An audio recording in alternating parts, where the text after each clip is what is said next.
Hi കൂട്ടുകാരെ, എൻ്റെ എല്ലാ പ്രിയപ്പെട്ട കൂട്ടുകാർക്കും പുതിയൊരു കഥയിലേക്ക് സ്വാഗതം. നമുക്ക് കഥ തുടങ്ങിയാലോ? ഞാനിപ്പോൾ പറയാൻ പോകുന്നത് എൻ്റെ കഥയാണ് കേട്ടോ. എന്നെ പരിചയപ്പെടുത്തിയില്ലല്ലോ അല്ലേ? ഞാൻ മഹേഷ്. ഇത് എൻ്റെ കാമുകി മായയുടെ കഥയാണ്.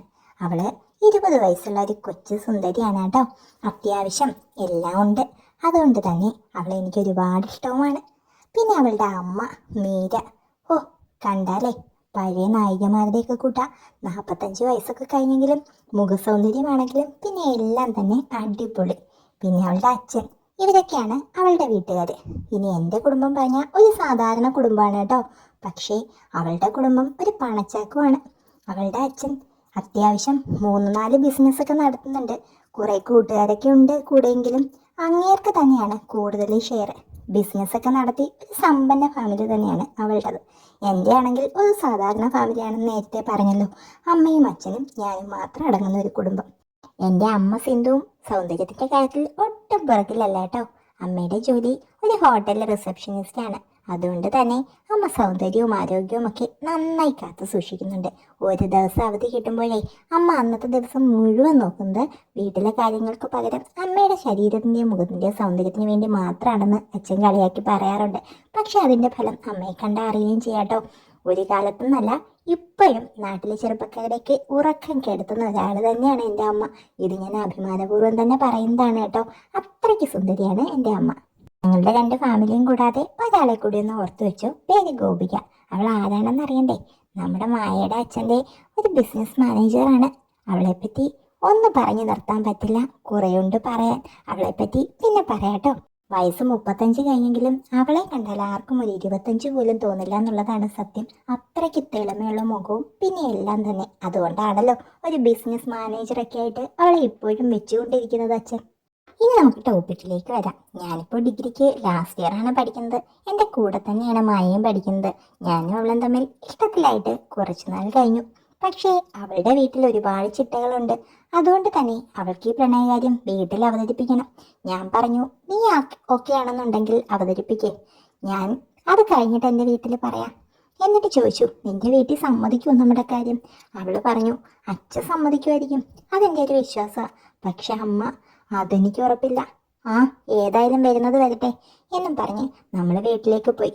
ഈ കാര്യം അവളെ വീട്ടിൽ പതിയെ അവതരിപ്പിച്ചു.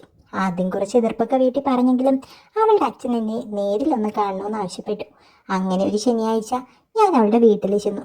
ഒരു വലിയ വീട്, ബംഗ്ലാവ് എന്നൊക്കെ ഞാൻ കേട്ടിട്ടേ ഉള്ളൂ. നമ്മളൊക്കെ സാധാരണക്കാരാണല്ലോ. കണ്ണെൻ്റെ കണ്ണ് തള്ളി. ഫോട്ടോയിൽ കാണുന്നത് പോലെയൊന്നുമല്ല, നേരിട്ട് കാണുമ്പോൾ ശരിക്കും അതൊരു കൊട്ടാരം തന്നെയാണ്. അതുപോലെ അവളുടെ വീട്ടിൽ ചെന്ന് ഞാൻ പതിയെ കോളിംഗ് ബെല്ലടിച്ചു. അവളാണ് തുറന്നത്. ഹോ, എൻ്റെ പൊന്നുമായേ, ഇങ്ങനെയൊന്നും വന്ന് കഥക് തുറക്കല്ലേ എന്ന് പതിയെ അവളുടെ ചെവിയിൽ ഞാനൊന്ന് പറഞ്ഞു. ഇട്ടിരുന്നത് രാത്രി എപ്പോഴും ഇട്ടിരുന്നത് ഒരു നൈറ്റ് ഗൗണാണ്. ഇതിനു മുമ്പ് എപ്പോഴും എന്നോട് പറഞ്ഞിരുന്നു അവളെ വീട്ടിലും ഇതൊക്കെ തന്നെയാണ് ഇടാറുള്ളതെന്ന്. അപ്പം തന്നെ അവളുടെ അച്ഛനും അമ്മയും ഇറങ്ങി വന്നു, എന്നെ സ്വീകരിച്ചു. അവളുടെ അമ്മയെ കണ്ടതും എൻ്റെ പൊന്നെ മണിക്കുട്ടനെന്ന് അനങ്ങി. ഒരാറ്റ സാധനം തന്നെ. ഒരു കോട്ടൺ ബ്ലാക്ക് സാരി ആയിരുന്നു ഉടുത്തിരുന്നത്. ഒന്ന് കാണേണ്ട കാഴ്ച തന്നെയായിരുന്നു. വയറൊക്കെ ഒരു സൈഡിലൂടെയൊക്കെ കാണാം, പക്ഷേ പൂക്കളൊന്നും കാണാൻ പറ്റില്ല. കൈ വെച്ച് മറച്ചു പിടിച്ചിട്ടുണ്ടായിരുന്നു. നന്നായിട്ട് താഴ്ത്തിയായിരുന്നു അവർ സാരി ഉടുത്തിരുന്നത്. അതാണല്ലോ സാരി ഉടുക്കുമ്പോൾ ഭംഗിയും. നല്ല വരച്ചു വെച്ചതുപോലെ ഉണ്ടായിരുന്നു. പിന്നെ പണക്കാരി അമ്മച്ചിമാരുടെ കൂട്ട് സ്ലീവ്ലെസ് ബ്ലൗസൊക്കെയാണ് ഇട്ടിരുന്നത്. എങ്കിലും ഒട്ടും തന്നെ ഓവറല്ല. ഒരു അപ്സരസിനെ പോലെ തന്നെ ഉണ്ടായിരുന്നു. നല്ല കൊഴുത്ത ശരീരം, നല്ല മുൻഭാഗവും പിൻഭാഗവും. ആർക്കും ഒന്ന് നോക്കാൻ തോന്നും ശരിക്കും. ഞാൻ പതിയെ സോഫയിലേക്ക് ഇരുന്നു. അവളുടെ അച്ഛനും അമ്മയും ഇരുന്നു. എന്നിട്ട് ഞാൻ എന്നെ പതിയെ പരിചയപ്പെടുത്തി. എന്നിട്ട് തമ്മിൽ കുറേ വിശേഷങ്ങളൊക്കെ പങ്കുവച്ചു. കുറച്ചു നേരം എന്നോട് അവളുടെ അച്ഛൻ വർത്താനമൊക്കെ പറഞ്ഞു.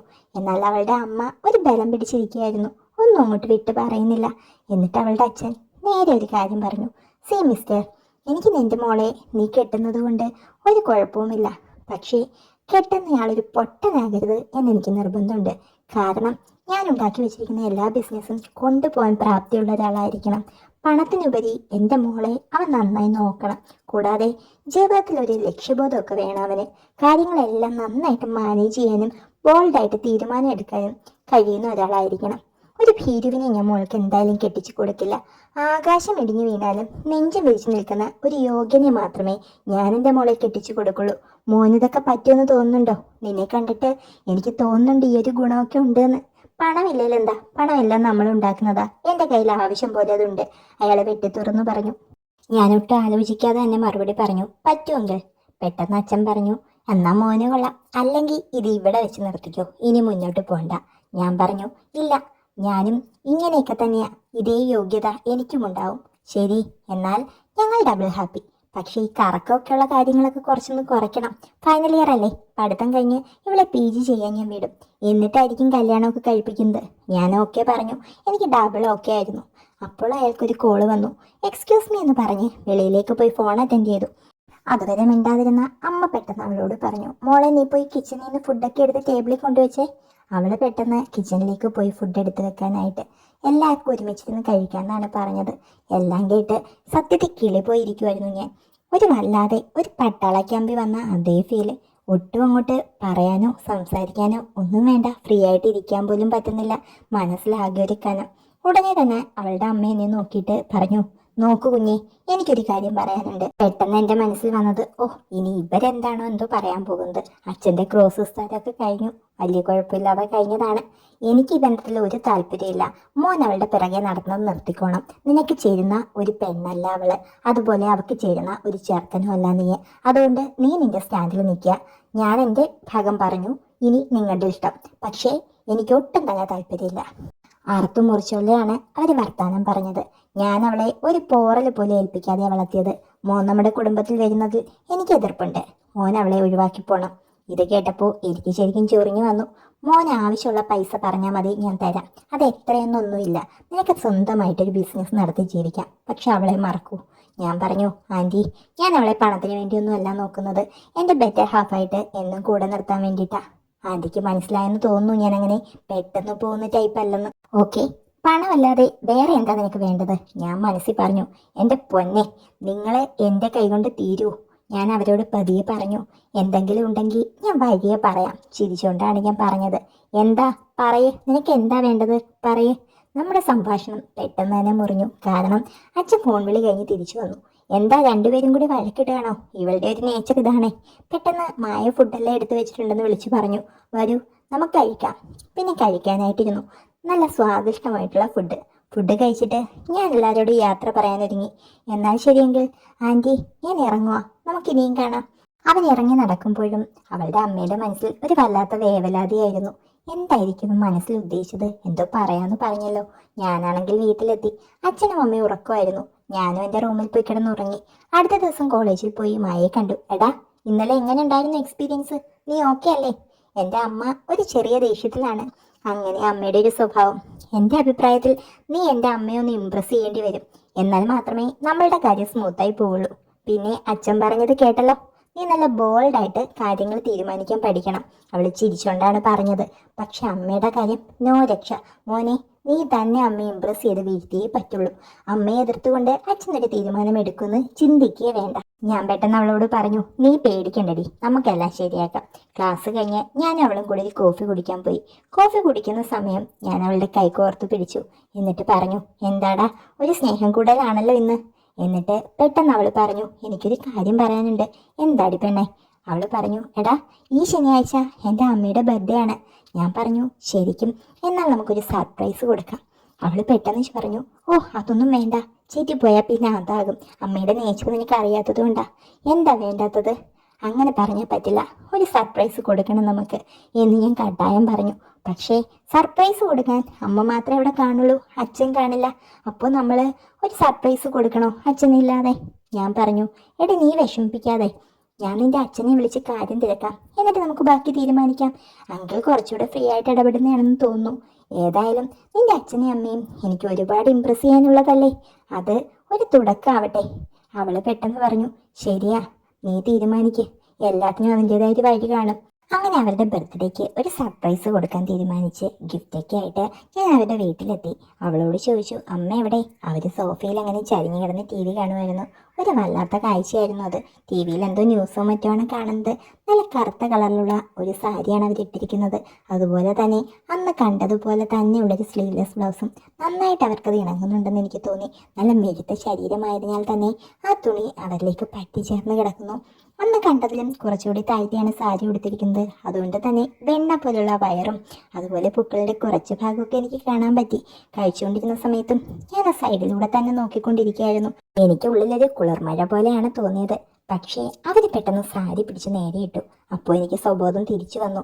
ഞാൻ പതുക്കെ മിണ്ടാതെ ഇരുന്നു. എന്നിട്ട് ഭക്ഷണം കഴിച്ചെഴുന്നേറ്റു. ഹാളിലിരുന്ന് അപ്പോഴേക്കും മായ പ്ലേറ്റൊക്കെ എടുത്ത് വെക്കുമായിരുന്നു. അപ്പോൾ പതുക്കെ അവളുടെ അമ്മ എൻ്റെ അടുത്തേക്ക് വന്നു. ഹലോ മോനെ, എന്താ നിന്റെ ഉദ്ദേശം? എൻ്റെ മോളുടെ പിറകെ നടക്കുന്നത് നിർത്തണമെന്ന് ഞാൻ പറഞ്ഞില്ലേ? പിന്നെ നിന്റെ സ്വഭാവം അത്ര ക്ലിയർ ആണെന്ന് എനിക്ക് തോന്നുന്നില്ല. നിന്റെ നോട്ടം ഒന്നും ശരിയല്ലല്ലോ. എന്നോട് ഇങ്ങനെയാണെങ്കിൽ തരം കിട്ടിയപ്പോൾ മോളോട് എന്തായിരിക്കും നിന്റെ രീതി? അതോ ആന്റിമാരോട് മാത്രമേ ഉള്ളൂ ഇങ്ങനെയുള്ള രീതി? അത് പിന്നെ എനിക്ക് സത്യത്തിൽ ഒരു വല്ലാത്ത വിറയൽ വന്നു. അവനെ നിർത്താതെ തന്നെ വീണ്ടും ചോദിക്കാണ്. നീ എന്തോ ആവശ്യപ്പെടാന്ന് പറഞ്ഞിരുന്നല്ലോ. നീ ചോദിക്കുന്നത് എന്തും ഞാൻ തരും. പക്ഷെ എൻ്റെ മോളെ വിട്ടേക്കൂ. എൻ്റെ കുരുട്ടുബുദ്ധിയിൽ പെട്ടെന്നൊരു ബുദ്ധി ഉദിച്ചു. അത് ഞാനങ്ങ് പറഞ്ഞു. ശരി, എന്നാ ഇനി ആരും അടുത്തില്ലെങ്കിൽ തന്നെ ഞാൻ പേരെ വിളിക്കുള്ളൂ. കേട്ടല്ലോ? ഇത്രേ ഉള്ളോ? അവരെന്നെ നോക്കി പറഞ്ഞു. അല്ലടി, എനിക്ക് നിന്റെ കാലൊക്കെ കാണണം. രോമങ്ങളൊന്നുമില്ലാതെ നന്നായിട്ട് വെച്ചിരിക്കുകയല്ലേ, അതൊന്ന് കാണണം. വൃത്തികെട്ടവനെ, നീ എന്താ എന്നെ പറ്റി വിചാരിച്ചത്? അവര് ശബ്ദമൊന്ന് കടുപ്പിച്ചു. പക്ഷേ ഉച്ചത്തിലായിരുന്നില്ല. ഒരടി പ്രതീക്ഷിച്ച ഞാൻ അതുകൊണ്ട് ഒന്ന് ഊറിച്ചിരിച്ചു. എനിക്കൊരു കോൺഫിഡൻസ് കിട്ടി. എന്നിട്ട് ഞാൻ പറഞ്ഞു, മോളെ അല്ല എനിക്ക് വേണ്ടത്, നിന്നെയാണ്. നിന്നെ തന്നെ. നിന്നെ കണ്ട് തന്നെ ആടി ഞാൻ അവളുടെ പുറകെ നടന്നത്. ഡാ, നീ എന്താ പറഞ്ഞത്? എൻ്റെ പൊന്നു മോളെ, നിന്നെ പണ്ട് ബസ് സ്റ്റോപ്പിലൊക്കെ വെച്ചേ ഞാൻ കുറെ നോക്കിയിട്ടുള്ളതാ. ഈ പണച്ചക്കാവുന്നതിന് മുൻപ്. എന്തോന്നായത്? കൊച്ചു പിള്ളേരുടെ വരെ ഉറക്കം കളത്തുന്ന ആളല്ലേ നീ. മോക്ക് വേണ്ടി കുറച്ച് ത്യാഗമൊക്കെ സഹിക്കണം. പത്മ കുറച്ച് ശാന്തമായതുപോലെ തോന്നി. എന്നിട്ട് ഒരു സൈഡിലേക്ക് ഇരുന്നു. അവരിരുന്ന് ആഴമേറിയ ഒരു ചിന്തയിലാണെന്ന് എനിക്ക് തോന്നി. മുഖത്തിൽ തന്നെ അത് കാണായിരുന്നു. അപ്പോഴേക്കും മായ എത്തി. രണ്ടുപേരും കൂടി എന്താ ചർച്ച? ഒന്നുമില്ല മോളെ, അവര് പെട്ടെന്ന് ചിരിച്ചുകൊണ്ട് പറഞ്ഞു. ഞാൻ ഉടനെ, മായേ, എനിക്കൊന്ന് ബാത്റൂമിൽ പോണോടി. അപ്പോഴേക്കും മായ പറഞ്ഞു, അതിനെന്താ, വാ എൻ്റെ റൂമിലുണ്ട്. പെട്ടെന്ന് അവർ ചാടി എഴുന്നേറ്റ് പറഞ്ഞു, വേണ്ട, അവനെ കോമൺ ബാത്റൂം കാണിച്ചു കൊടുക്ക്. നീ പോവണ്ട. ബാത്റൂമിൽ നിന്നിറങ്ങിയപ്പോൾ വാതിൽക്കൽ അവര് നിൽക്കുന്നു. ഞാൻ പെട്ടെന്ന് ഒന്ന് ചിരി വന്നെങ്കിലും ചോദിച്ചു, എന്താ, എന്നെ കാണാൻ നിന്നെയാണോ? അതേടാ, നിന്നെ കാണാൻ തന്നെയാണ് നിന്നത്. നീ പറഞ്ഞത് എനിക്ക് സമ്മത. പക്ഷെ ഒരു തവണ, അത് കഴിഞ്ഞാൽ എൻ്റെ മോളെയും എന്നെയും വിട്ടേക്കണം. കേട്ടല്ലോ? എപ്പോഴാണ് നിനക്ക് കാണേണ്ടത്?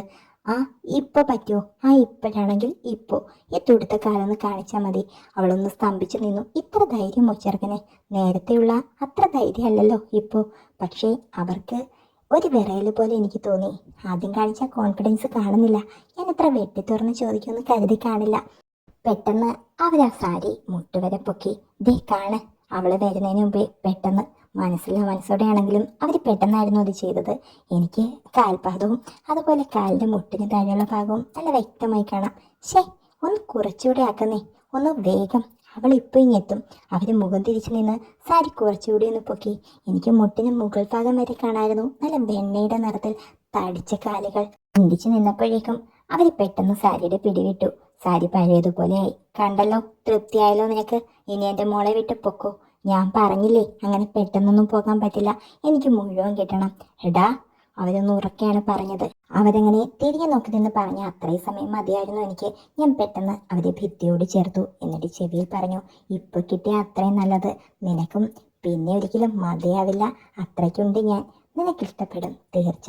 അവർക്കെന്തോ ഒരു വല്ലാത്ത ഈർഷ്യയാണ് തോന്നിയത് ചെവിക്കരികിൽ അവനിങ്ങനെ പറഞ്ഞപ്പോൾ.